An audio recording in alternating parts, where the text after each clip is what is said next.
मैं जानना चाहता हूँ कि पैसे का जीवन में क्या और कितना मूल्य है। वैसे पहले अगर शास्त्रीय भाषा समझ लो, चार पुरुषार्थ हैं।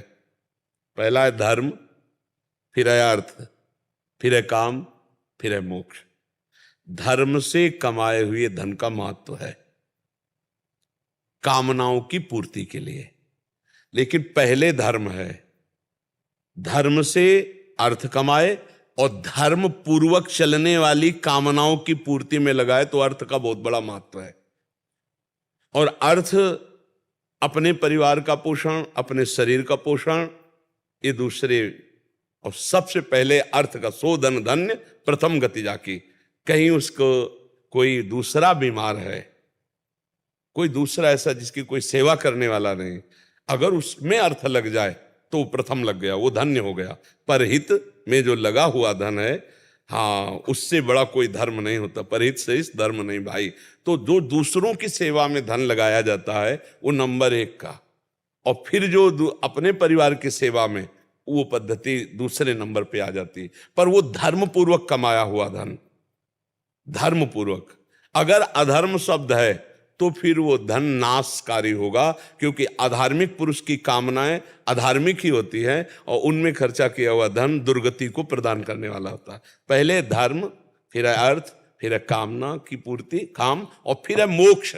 अगर धर्म से धन कमाया जाए और धर्म पूर्वक कामनाओं की पूर्ति की जाए तो मोक्ष मार्ग में पहुंच जाएगा, वो भगवत प्राप्ति के मार्ग में पहुंच जाएगा। और अगर धर्म को हटा दिया जाए, केवल अर्थ की प्राप्ति, तो फिर वो भूत पिशाच की तरह दिमाग जो है गंदा सोचता है। गंदी कामनाओं की पूर्ति में धन जाएगा तो फिर मोक्ष हट गया, क्योंकि धर्म हट गया तो मोक्ष हट गया। अब रह गया अर्थ और काम। अर्थ और काम, वो पागल पिशाच की तरह कुछ भी कर सकता है, वो कुछ भी खा सकता है, कुछ भी सोच सकता है। ऐसा आदमी नरक को प्राप्त होता है। धन का महत्व है, लेकिन धर्मयुक्त धन। धन का महत्व है कामनाओं की पूर्ति के लिए, लेकिन धर्मयुक्त कामनाएं हो तो वो भगवत प्राप्ति के मार्ग में चलता है। नहीं तो धन बड़ा दुर्गति कराने वाला है। जब जिसके पास धन बढ़ जाता है उसके अंदर दोष आने लगते हैं। अहंकार सबसे पहला दोष आ जाता है, और जहां अहंकार आया तो उसके भाई बंधु सब आ जाते हैं। काम, लोभ, क्रोध, मदिरा पीना, जुआ खेलना, बेविचार करना, पैसे के बल से नाना प्रकार के उपद्रव होना, ये सब होना शुरू हो जाता है। और अगर धार्मिक पुरुष धर्म के द्वारा कमाया है तो उसके सही विचार होंगे। वो भगवान के मंदिर में सेवा में लगाएगा, संत सेवा में लगाएगा, गौ सेवा में लगाएगा, माता पिता की सेवा में लगाएगा, समाज सेवा में। वो एक पैसा व्यर्थ नहीं खर्चा कर सकता। तो धन का कहाँ प्रयोग हो रहा है? अब देखो, धन का प्रयोग नाच गाने में, मनोरंजन में, कैसे कैसे जगह खर्चा किया देखो। तो धन का सदुपयोग होना तब तो ठीक है।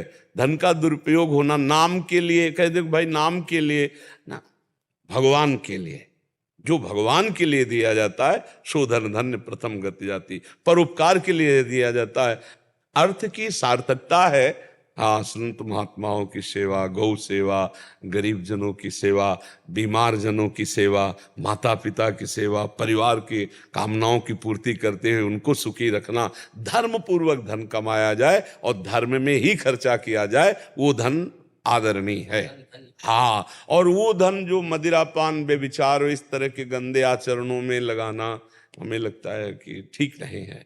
देखो, भगवान का अगर आश्रय नहीं है और धन है तो गलत मार्ग में ही ले जाएगा, ये पक्की बात है। और भगवान का आश्रय है तो संत समागम होगा तो विवेकवान होगा, तो 1 रुपया व्यर्थ नहीं खर्चा करेगा। वो यही सोचेगा कि 1 रुपया भी ऐसी जगह खर्चा करूं जो धर्म युक्त हो, अधर्म की जगह ना खर्चा करूं। तो समझ पा रहे हो, धन का बहुत बड़ा महत्व तब है जब धर्म युक्त हो।